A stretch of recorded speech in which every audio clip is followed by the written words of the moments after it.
रोजगार दे रही है, ना ही कोई और सहूलत। बस हर रोज कोई ना कोई चीज महंगी करके अवाम पर मजालिम ढा रही है। लोग बिजली की कीमतों में इजाफे पर आग बगोला हो गए।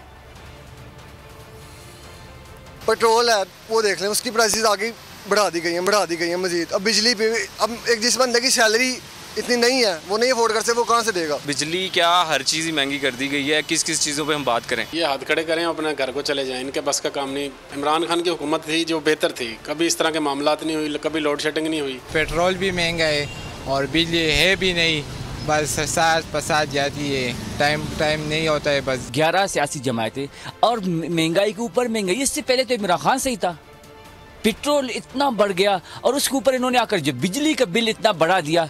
इंसान हैरान है, ये बिल जमा करे, चलो ठीक है मोटरसाइकिल छोड़ दो, पैदल चलो, लेकिन बिजली कैसे छोड़ दे। जमहूरी हुकूमत दोबारा से आ रही है, लेकिन ये तो फिर एक IMF की हुकूमत निकली। आवाम पे फिर अभी बिजली महंगा कर दिए, कल पेट्रोल महंगा किया, तो आवाम तो बस मर ही रहे। एक ही दफ़ा मार दे फिर गवर्नमेंट से।